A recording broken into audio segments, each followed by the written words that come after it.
Meu aluno, futuro servidor, minha aluna, futura servidora, estamos entrando aqui numa parte muito interessante da Lei 9784, que é a questão dos prazos, a motivação do processo.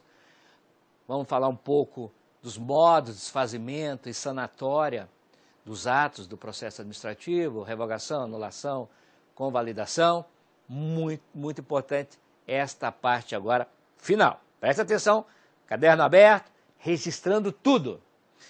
Estamos no artigo 40, e o artigo 40 da lei diz que, quando dados atuações e documentos solicitados ao interessado forem necessários à apreciação de pedido formulado, o não atendimento no prazo, que nós vamos ver agora já qual é esse prazo, fixado então sempre pela administração, para a respectiva apresentação, implicará arquivamento do processo.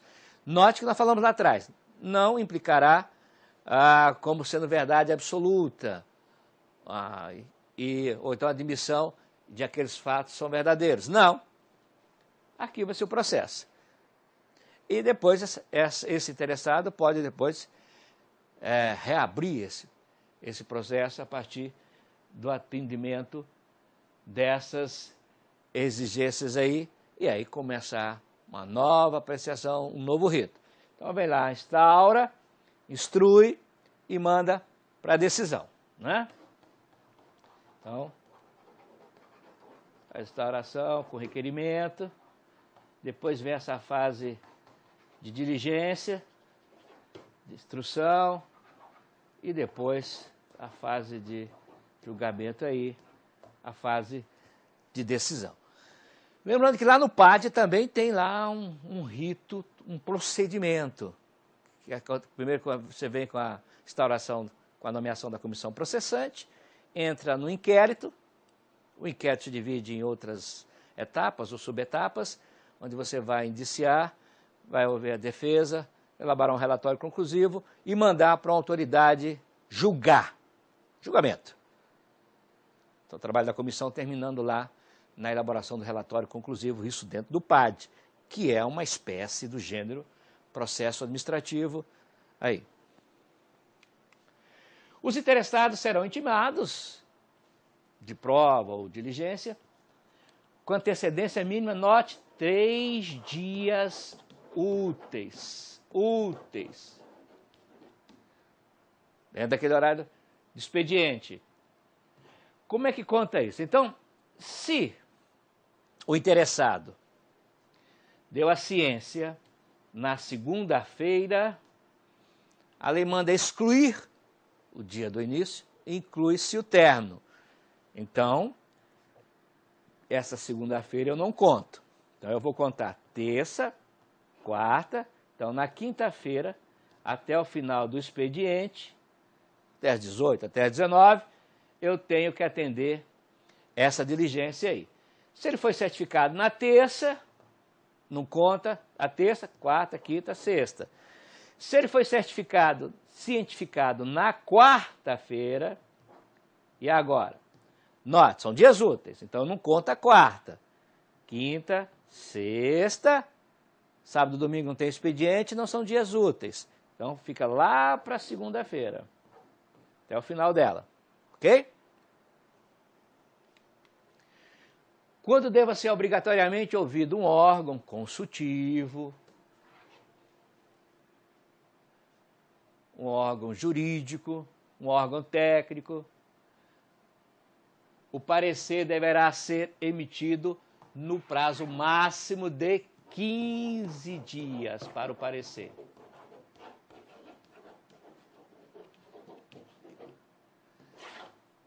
Dias para o parecer. Salvo se tiver lá uma norma especial, comprovada a necessidade de maior prazo. Então, fica valendo essa regra aí. Prazo máximo de 15 dias. Então, seria até 15 dias aqui.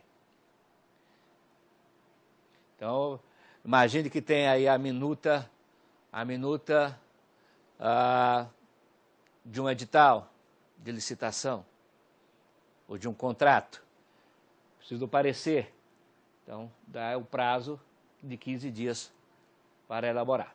Se um parecer obrigatório e vinculante deixar de ser emitido, como esse exemplo que eu citei aí, do parecer do jurídico sobre a minuta do edital, da concorrência pública, ou do contrato administrativo que vai ser assinado entre contratante e contratado, vencedor aí, o adjudicatário da licitação, no prazo fixado, o processo não terá seguimento até a respectiva apresentação e responsabilizando quem? Quem der causa ao atraso. Então veja aí, enquanto não chegar esse parecer vinculante aqui da consultoria jurídica, do departamento jurídico, da assessoria jurídica sobre a minuta do meu contrato administrativo, para lá. Se um parecer obrigatório, não vinculante, note, deixar de ser emitido no prazo fixado, o processo poderá ter prosseguimento e ser decidido com a sua dispensa, sem prejuízo da responsabilidade de quem se omitiu do atendimento. O processo continua, não é vinculante, era só para obter mais elementos para tomada de decisão, a autoridade pediu para respaldar, mas veja que nos dois casos, tanto no parecer vinculante como no não obrigatório vinculante, obrigatório não vinculante, não exclui de apurar a responsabilidade de quem deu causa e quem se omitiu. Encerrada a instrução, o interessado terá direito de manifestar-se no prazo máximo de 10 dias, salvo se outro prazo legalmente for fixado. Então, terminamos a instrução, note, ainda antes de mandar para a decisão, ainda dá um prazo aqui para ele se manifestar. Em caso de risco iminente, próximo, a administração pública poderá motivadamente adotar providências acauteladoras sem a prévia manifestação do interessado. Muito bem, de novo aqui o impulso oficial, a administração dando andamento, empurrando o processo para a decisão. Ela tem que chegar o mais perto da verdade. E para chegar o mais próximo da verdade absoluta aí, tem que agir. Precisa de pareceres, perícias, laudos, e vai exigir documentos e outros.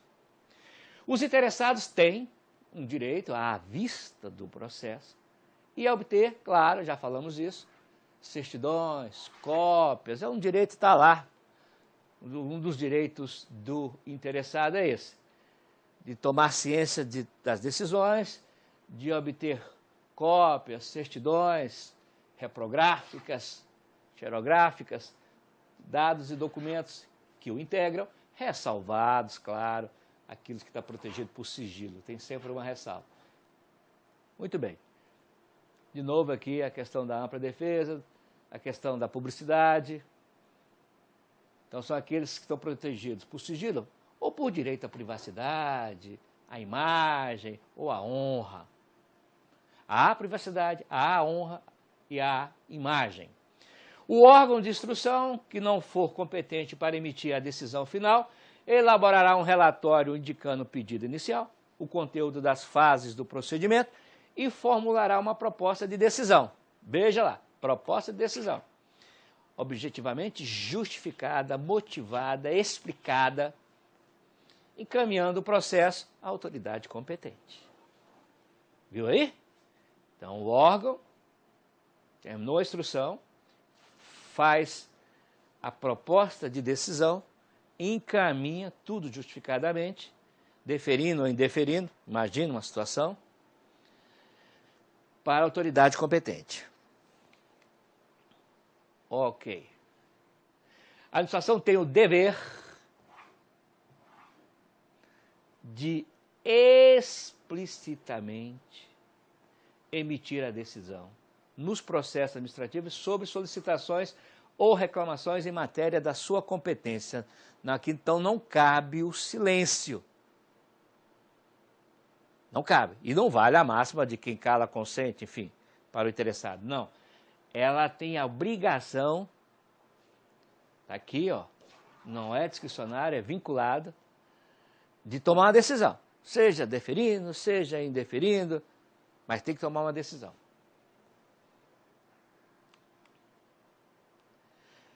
Concluída a instrução de processo administrativo, a administração tem o prazo de, note, de novo, até 30 dias para decidir, salvo prorrogação por igual período expressamente motivada. Ok? Até 30 dias.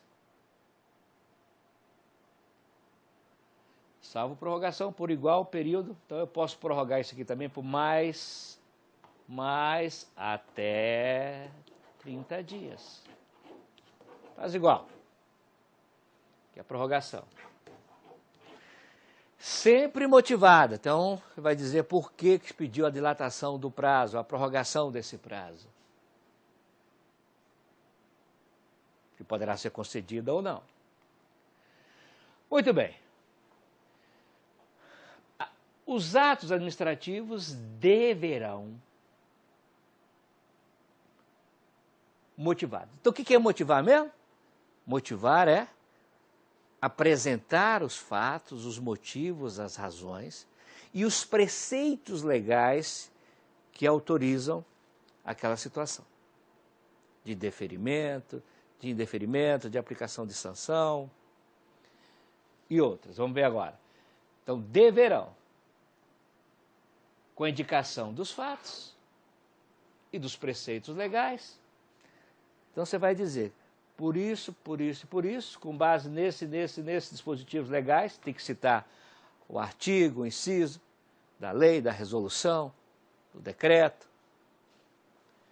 Quando? Quando que é obrigatório? Guarde bem isso. Neguem direitos, limitem direitos, afetem direitos ou interesses. Imponham ou agravem deveres, sanções, encargos. Olha aí. Decidam processos administrativos de concurso público ou de seleção pública, processo seletivo. Ou, veja aí, outros concursos também, né? Concurso de monografia. Então, quando você entra com recurso contra uma questão de prova, olha o que está dizendo aí, a banca examinadora tem a obrigação de motivar pelo deferimento ou indeferimento do seu pedido. Então, ela vai dizer por que não acatou o seu recurso. Porque com base nisso, você pode ingressar com medida judicial. Pode até entrar com um pedido de revisão, de reconsideração aí, para essa autoridade, que poderá fazer subir esse recurso aí. Dispensem licitação. Então, aquelas hipóteses do artigo 24 da Lei 8666.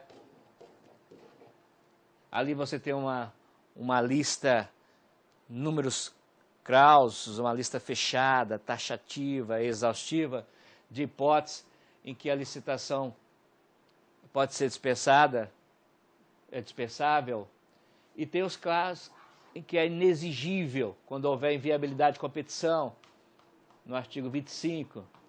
Em especial, né, quando tem um fornecedor exclusivo, profissional de notória especialização. Aqui já é uma lista apenas exemplificativa, números apertos, não é uma lista exaustiva, taxativa, de procedimento citatório. Da tomada de preço, da concorrência, do pregão, enfim. Decidam recursos administrativos, olha aí. Decorram reexame de ofício, sempre justificado. Então, quando você oferece essa motivação, então você vincula a existência daquele ato, daquela decisão, à veracidade daqueles motivos que você alegou aí. Ok? Mesmo quando é discricionário. Se você tem um ato discricionário, que a motivação é facultativa, agora você motivou, o ato passa a ter validade se todos os motivos alegados forem verídicos, forem verdadeiros. Deixe de aplicar a jurisprudência, firmada sobre questão, ou discrepem de pareceres, de laudos, propostas, relatórios oficiais. Veja que eu não sou obrigado a aplicar a jurisprudência do STJ, do STF, dos tribunais. Mas quando eu, administrador, gestor, autoridade competente, não aplico, eu tenho que explicar direitinho essa história. Para evitar esses problemas, o que a gente observa é que na decisão, no parecer antes, com a proposta depois de decisão, já vem a jurisprudência dos tribunais bem elencadas ali. Importe a anulação, revogação, suspensão ou convalidação de um ato administrativo. Vamos ver isso já, a diferença desses institutos aqui. A motivação deve ser explícita, clara, congruente, claro. Aí, ó. Podendo simplesmente concordar com o que está ali. Então você diz lá, de acordo com a proposta para tomar decisão, com o parecer do órgão, cumpra-se, execute-se. Ou, podendo consistir em declaração de concordância com os fundamentos de pareceres, de decisões, de propostas para tomar decisão, e que, neste caso, serão parte integrante do ato. Na solução de vários assuntos da mesma natureza, pode ser utilizado um meio mecânico que reproduz os fundamentos das decisões, desde que não prejudique o direito ou a garantia dos interessados. Então, aquela história, para casos iguais, decisões iguais, sentenças iguais.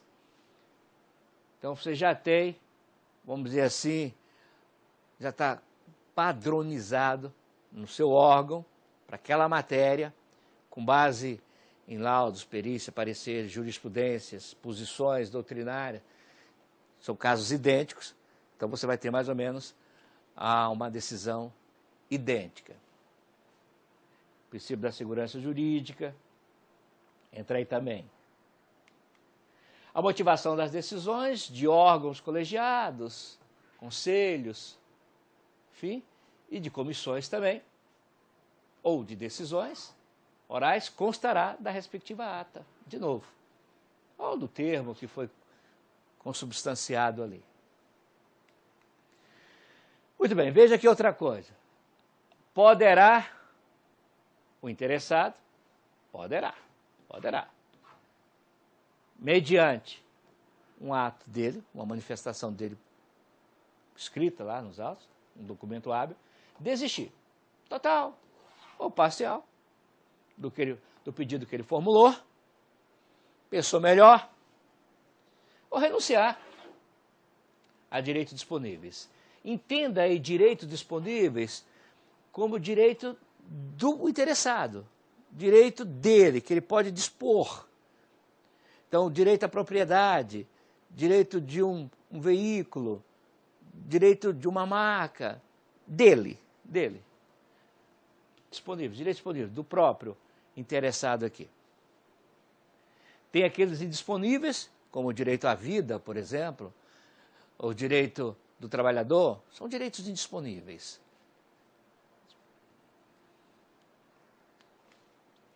Havendo vários interessados, a desistência ou a renúncia vai atingir somente quem? Somente quem tenha formulado. Claro. Então, no mesmo processo, Sei lá, são vários, é de interesse coletivo, tem vários taxistas ali, vários donos de quiosques, moradores, eu renunciei, o meu direito ali, mas só atinge quem renunciou. A desistência ou renúncia do interessado, conforme o caso, não prejudicará o prosseguimento do processo, se a administração considerar que o interesse público assim o exige. Tá bom? Veja, cara, ainda que todos desistam, renunciem a esse interesse, pode a administração, na sua avaliação da busca da verossimilhança, da verdade, continuar com o processo. Porque está em jogo aí um interesse público. O interesse público está acima de interesses de grupos, de interesses particulares. O órgão competente poderá, de novo, declarar extinto o processo, quando exauridas a sua finalidade.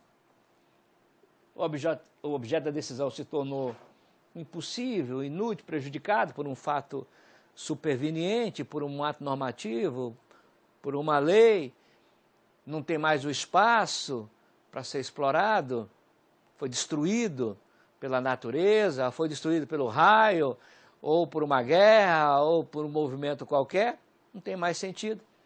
E eles queriam aquele espaço para explorar, os moradores, os feirantes, a comunidade, enfim. Então, o processo poderá ser declarado extinto. Anulação, revogação e convalidação. Muito bem. Então, a administração, olha que interessante isso. Essa parte é muito, muito, muito importante, concurseiro. Preste bastante atenção, tem um quadrinho aqui que a gente vai resumir, que você vai levar para consultar durante a prova, que tem a diferença bem bacana entre anulação, revogação, convalidação. Então vamos pegar primeiro o que diz o texto legal. Diz lá, artigo 53 da nossa Lei 9784, que a administração deve anular os seus próprios atos. Então veja que é poder vinculado, tem também aí poder hierárquico, tem o princípio da autotutela, que é essa capacidade que a administração tem de rever os seus atos. Quando eivados de vícios, quando carregados de vícios, cheios de vícios, quando viciados de legalidade, quer dizer, quando contrários à lei, são ilegítimos, são ilegais, e pode, note, deve anular, pode revogar, poder vinculado, poder discricionário, ambos autotutela, por conveniência ou oportunidade. O ato é legal, mas se tornou inoportuno, se tornou inconveniente. No juízo de valor, no juízo de mérito, na atuação discricionária da administração, ela pode revogar, respeitados sempre os direitos adquiridos. Ok? O direito da administração de anular os atos de que decorram efeitos favoráveis aos destinatários desses atos decai, ao prazo decadencial aqui, em 5 anos. Contados de quando?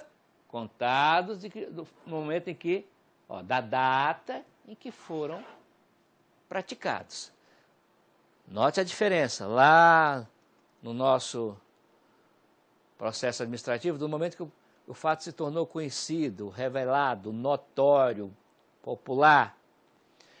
Aqui, a administração tem, veja só, 5 anos para anular os atos de que decorram efeitos favoráveis aos destinatários desse ato, contado da data em que foram praticados, salvo se comprovada a má-fé. Se comprovada a má-fé, ela pode anular esse ato a qualquer tempo. Muito bem, então veja que a administração estava, por orientação do jurídico, pagando um benefício a um servidor. Vem pagar lá todo mês. Depois constata que aquilo ali é legal, do jeito que ela está fazendo. Ele é um terceiro de boa fé, que vem recebendo, não sabia por quê, vem recebendo ali. Então, tem 5 anos para fazer isso a partir do momento que for praticado. E o servidor aqui não precisa devolver o que recebeu indevidamente, porque ele recebeu de boa fé. Agora, para ele obter esse benefício, ele apresentou uma certidão falsa de uma especialização que ele fez, ou uma contagem de tempo de serviço. Aí, nesse caso, comprovado má fé. Qualquer tempo eu posso rever a concessão desse benefício e exigir que ele devolva o que recebeu indevidamente por ter agido com fraude, por ter agido com má fé. No caso de efeitos patrimoniais contínuos, o prazo de decadência contar-se-á da percepção do primeiro pagamento que a gente falou lá. Muito bem. Considera-se exercício do direito de anular qualquer medida de autoridade administrativa que importe impugnação à validade do ato. Direito dessa autoridade. Em decisão no qual se evidencie não acarretar lesão ao interesse público, nem prejuízo a terceiros, os atos que apresentarem defeitos sanáveis poderão ser convalidados. Então, note que para que haja convalidação, a sanatória, o aperfeiçoamento do ato, algumas condições têm que ser preenchidas ou alguns requisitos devem ser preenchidos. O primeiro, o vício é sanável. Está aqui, ó. Vício sanável. O ato é anulável. Outro, não acarreta, ó, não acarreta lesão ao interesse público. Lesão ao interesse público. E o outro, nem prejuízo a terceiro. Nem prejuízo a terceiros.